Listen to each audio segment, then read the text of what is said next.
আপনি অ্যালাউড না। আপনি লক্ষ্য করুন, নামাজ আপনি দাঁড়িয়ে পড়তে পারছেন না, ইসলাম বলে বসে পড়ো। বসে পড়তে পারছেন না, আল্লাহ বলেন শুয়ে পড়ো। শুয়ে শুয়ে আপনি হাত পা নাড়াতে পারছেন না, ইসলাম আপনাকে নির্দেশ করছে মনে মনে তুমি নামাজ আদায় করো।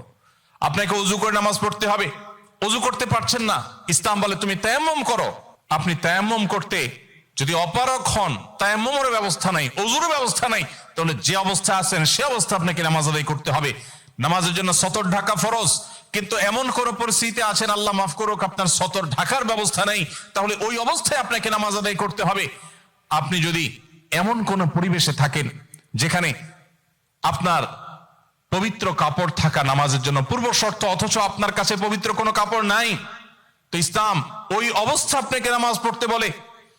কেবলার দিকে ফিরে নামাজ পড়া ফরজ, কিন্তু কেবলা কোন দিকে আপনি জানেন না, জানার কোনো উপায় নাই, কাউকে জিজ্ঞেস করেও জানার ব্যবস্থা নেই, আপনার কম্পাসেরও সার্ভিস আপনার কাছে নাই, কোনোভাবে কেবলা নিরূপণ আপনি করতে পারছেন না। এই রকম পরিস্থিতিতে অনুমান করে এই দিকে কেবলা হতে পারে ধারণা করে সেই দিকে ফিরে নামাজ পড়তে হবে, তারপর আপনাকে নামাজ আদায় করতে হবে। ভাইরা আমার, নামাজের গুরুত্ব এত বেশি বুঝেছেন সাহাবায়ে কেরাম যে যুদ্ধের মধ্যে, রণাঙ্গনের মধ্যে পর্যন্ত তীর এসে লেগেছে পায়ে, কিন্তু নামাজ ছাড়েননি। ওমর রাদিয়াল্লাহু তাআলা আনহু খলিফাতুল মুসলিমিন, তিনি বলেছেন লা হাজ্জা ফিল ইসলাম লিমান তারাকাস সালাহ, যে ব্যক্তি নামাজ ছেড়ে দেয়, যে ব্যক্তি নামাজ পড়ে না, এর ইসলামে কোনো অংশ নাই, সে নিজেকে মুসলিম দাবি করবার কোনো অধিকার নেই। এই জন্য ভাইরা আমার, আপনি অন্য অনেক কিছুতে ছাড় পাবেন, রোজা রাখতে পারছেন না, আল্লাহ রাব্বুল আলামিন কোরআনে কারিমে বলেছেন ওয়া আলাল্লাযীনা ইউতীকুনাহু ফিদিয়াতু তুআমু মিসকিন। কিছু মানুষ রমজানে এমন অবস্থা আছেন যে এখন রোজা রাখতে পারছেন না, তাদেরকে আল্লাহ বলেছেন ফামান কানা মিনকুম মারিদান আও আলা সাফারিন ফাইদ্দাতুম মিন আইয়ামিন উখার। কেউ যদি অসুস্থতার কারণে, সফরে থাকার কারণে রোজা রাখতে কষ্ট হয়, তাহলে সে রমজানের রোজা না রেখে এই কয়েকটা রোজা, যেগুলো সফর কিংবা অসুস্থতার কারণে, কারো জ্বর হয়েছে, অসুস্থ হয়েছেন, রোজা রাখাটা টাফ হচ্ছে, তার পানি পান করতে হবে, তাকে মেডিসিন নিতে হবে, না হলে তার বিপদ হতে পারে, এইরকম সিরিয়াস পর্যায়ে অসুস্থ হলে আল্লাহ তাআলা তার জন্য কোরআনে বিধান দিয়েছেন, সে এই রোজাগুলো ভেঙে রমজানের বাইরে অন্য সময় রোজা রাখতে পারবে।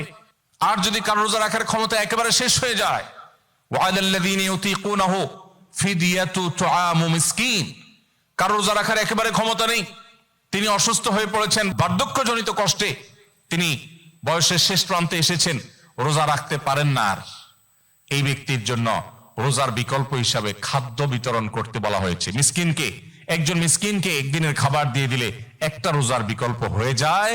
এইরকম ব্যক্তির, যে ব্যক্তির রোজা রাখার ক্ষমতা নাই বার্ধক্যজনিত কারণে, অথবা এমন অসুস্থতা যে অসুস্থতাতে কখনো আর সুস্থ হওয়ার সম্ভাবনা নেই, তার জন্য ফিদিয়ার ব্যবস্থা রেখেছে ইসলাম। কিন্তু নামাজের ব্যাপারে ইসলাম কোনো বিকল্প দেয় নাই। ভাইরা আমার, নামাজ এমন একটা ইবাদত যে এটার কোনো বিকল্প না, যে ঠিক আছে নামাজ পড়তে পারো না, তুমি সাদকা দিয়ে দাও, এটা হয়ে যাবে, এরকম কোনো বিধান কোরআন হাদিসে নাই।